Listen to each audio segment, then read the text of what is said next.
Twilight's Nightmare, Chapter 20, Part 3. Little Star? Twilight called out. A moment later, Star appeared in a burst of magenta light. Yes, Mom? She asked, clearly curious about who the new ponies were. Dear Celestia, she can already teleport, her father said under his breath. However, that didn't hide it from Twilight or Star hearing him. It's easy. Can you?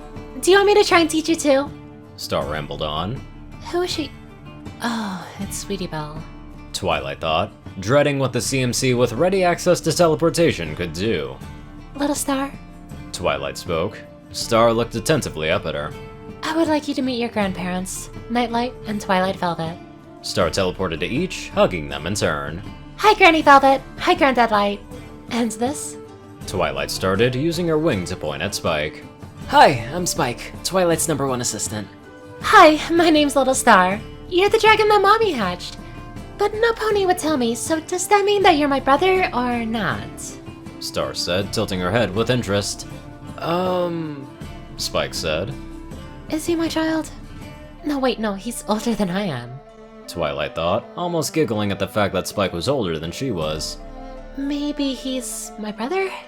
Am I even old enough to drink this? She thought, glancing at the drink that she had been enjoying. Let him decide. Dreams answered. Well, that all depends if he wants to be. Twilight said before looking to Spike with a loving smile on her face. Do you want a little sister?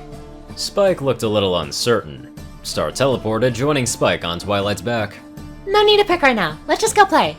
With another flash of magenta, both the filly and the dragon were gone. Well, she's energetic, her father said, and Twilight nodded. Oh, she'll go far. Now how do you have a filly? Where have you been hiding her all these years, miss? And where's my soon-to-be son-in-law? Her mother said with a little too much eagerness. It's not that simple, Mom. Twilight replied. Of course it is, dear.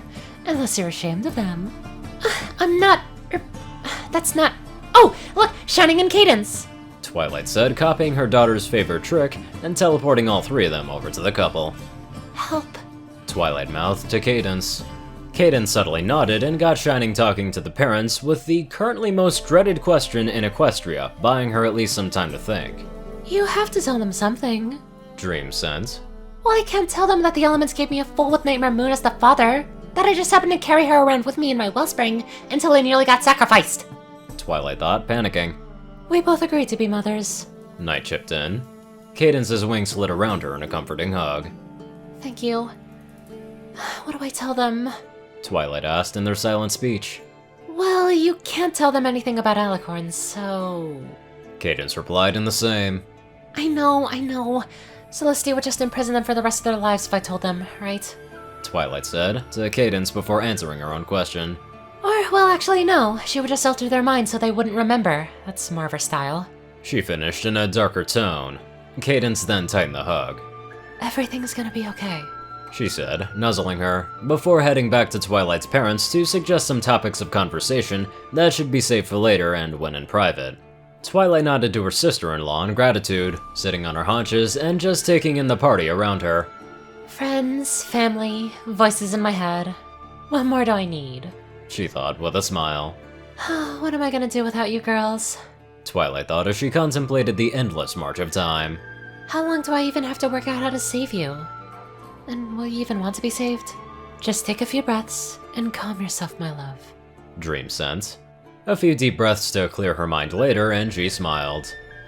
This is Star's party. I can't be sad here, she thought, moving into the crowd to interact with the ponies. Turns out, there was more than a few that she didn't know. A few of them seemed like reporters, but Pinky let them in, so they must be okay. There were laughs, hugs, and tears. She heard how only hours after Manhattan she had been reported dead by the Canterlot Times, how they praised her sacrifice and saying that she represented all the ideals of harmony. It would be so easy to just close her eyes and listen to the sound of ponies around her, and pretend that last week didn't really happen. Taking a moment to herself, she retreated to an out-of-the-way spot. She let her eyes close, only paying attention to her remaining senses. Even now, they amazed her. She could feel the vibrations through the floor, like ripples on a pond. The air danced around her, letting her sense every breath and every wing beat. Even the music. Focused like this, she could hear all the conversations in the room. As normal, Pinky was everywhere, offering food and drinks, running games, and keeping the party going. Applejack was there whenever any pony needed a solid base to fall back to, or a few words of honest advice. Rainbow was showing off and trying to hold the attention of that one reporter over there. Is she actually trying to keep them away from Star and me? Thank you, Rainbow. Twilight thought. Fluttershy was hiding behind that pillar, talking to some of her animal friends. Rarity had found some ponies that sounded like they were from Canterlot, and it seemed like they were here to get into Twilight's good books for political gain. She focused in on her family, using the little things that she remembered about them to filter out every pony else. Star was currently playing with a CMC, talking about how many ponies they could make glow. Spike was off to one side, watching her with concern as he ate gems. With a pulse to her horn, she teleported a box from the kitchen full of them to him. She waved and smiled at him, without even opening her eyes. Shining and Cadence were currently snuggled in the corner over there, and her parents were at the food table that way, murmuring about her and how to ask her about what happened. They had been warned by Luna to be careful, as she had been through a challenging time. Twilight looked up, opening her eyes. She made her way over to her mother and father. Night channeled a little of her alicorn power, using just enough to help the crowd part around her instead of drawing her into their conversations. Without saying anything, she pulled them both into another hug and just held them. The dark thought that she was stealing the original Twilight's place made her feel guilty for the stolen contact. What can I tell them? What should I tell them? They seemed to understand that she just needed to feel them close, and needed the reassurance that they were there. She didn't even know how long she'd just been holding her parents, with her mother stroking her mane, before they were interrupted. Twilight, why are we glowing? Shining asked, waving a faintly glowing hoof before her eyes. Twilight looked to him, and yes, Shining was indeed glowing. But so were her parents. A moment later, she noticed that she herself was glowing as well, only far brighter. Letting her sight shift to the magical, she examined the effect. Then she entered lecture mode. Oh, this is just a lineage spell. This one dates back to before Luna's banishment. You can tell what relation some pony is to the target by how they glow. Looking at this, I guess some pony cast it on Star. You know, they banned this version in Canterlot because it made it too hard to disown unwanted foals. Mom! I found another mom! Star's joyful voice called out in a good reproduction of the Canterlot voice. The room fell completely silent, every pony turning to see what the commotion was about. Twilight turned, seeing Star. She was currently at the other side of the room, forelegs wrapped around Luna's neck. The same Luna, who was glowing bright just like Twilight. Oh, pony feathers. She thought, as Luna's dumbstruck eyes met her own. Chapter 21. Unexpected Invitations. Luna's hooves echoed throughout the long hall, the only light being the soft luminance of the stars. Her eyes traced the features depicted in every painting that she passed. All of them have been friends, family, or trusted vassals. A warm smile graced her face. Her mind drifted to all of her loved ones that she would see again. Once the last star shines its last, we will meet again in the endless fields.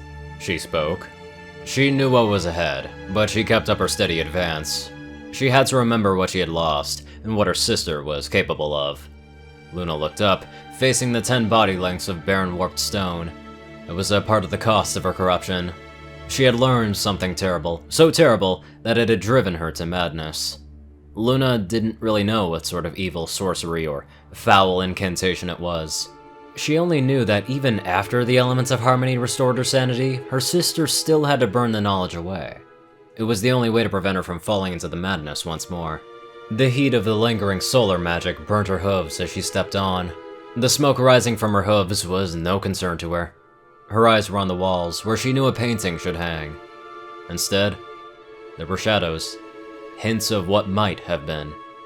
Enough to know that she had lost over 100 treasured friends.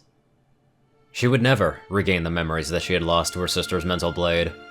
All those that she'd cared enough for that she painted their likeness here. That was all lost to her. When I see you again, please forgive me. She prayed to the departed souls. She had long ago pledged to never forget any worthy of finding their likeness here. Her actions, all those moons ago, had led to that promise being broken. Leaving the burning desert carved into her hall of memories, Luna moved to more recent images. The first of Twilight and her friends. little pipsqueak and some of the fools that helped her find herself once more. Each of her night guard had their place here, as all such willing to offer their lives for her should. There were others, and some blank places waiting for those that she would add later. She then left the hall. That endlessly grew with each year of her life. Luna inhaled the fresh night air, looking down from her tower. The obsidian plains below her held the stars and her moon under their surface. The dark sky above it lit by the orbs of the world's dreams, the color depicting the type of dream. She hopped up, balancing on the narrow railing, perched, wings spread, enjoying the wild feel of the air. Reaching a hoof into her own shadow, she removed a bright blue ball with stars on it. Shaking her head with an amused smile, she threw it as far as her alicorn strength would allow. Fetch! She commanded. The Tantabus exploded from her shadow, chasing after her ball. In her darkened room, Luna looked up from her reclined position on her bed. Her night chosen before her having just finished reporting Twilight's reaction. That Twilight had refused the summons was only to be expected. It was a test to see how she would react. The fact that she didn't attack the night guards reflected well on her recovering mental state. The counter-invitation on the other hoof was something unpredicted. She smiled. It is far more enjoyable when the unexpected happens, even if I must rise earlier than I would wish, She thought, considering the interruption to her planned training for her Tantabus. Cat-like, she slunk out of bed, her animate mane reaching and ringing a bell summoning her body servants. With a flick of her wing, she dismissed her night chosen back to their duties. She didn't even need to say a word, as her two Thestral servants stepped from the shadows and followed her into the bathing room. She didn't really need a bath, but she should look her best.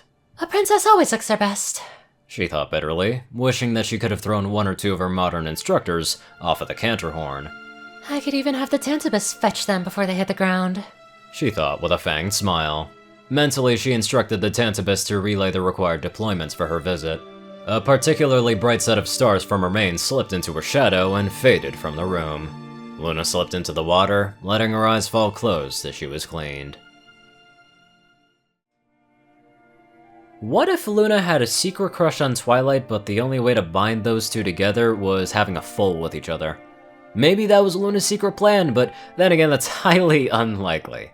Anyway, let us move on to our grand comrades. Our best comrades, Dash of Evergreen, Peter Coldheart, J-Tin Man, Darkside, and Ponyman. Courier QCI, Delta Omega, Strix, Runescythe on the 852, Dospo, Ryan E. Dragonwolf, Hunter Norman, Austin Roland, Secret Moon, Talrasha, The Toilet Snake, Sword Brethren Mordred, Cerberus, Goulash Eating Hussar, Starlight Glimmer, Squiddy Boy, David D. Sanchez, Soul Dragon, Gaggy, Trey, Shadow Drake, Joe Piercy, Alex F., Rainbow Dash, T.O.K. Anderson, TV Killer, John Becker, Leon Reynolds, Raven Speedster, Zach Rakau, and Mr. ECU. That was a freaking poor excuse of a Russian accent on my part. Anyway, I hope you all enjoyed this video very much, and live life to the fullest.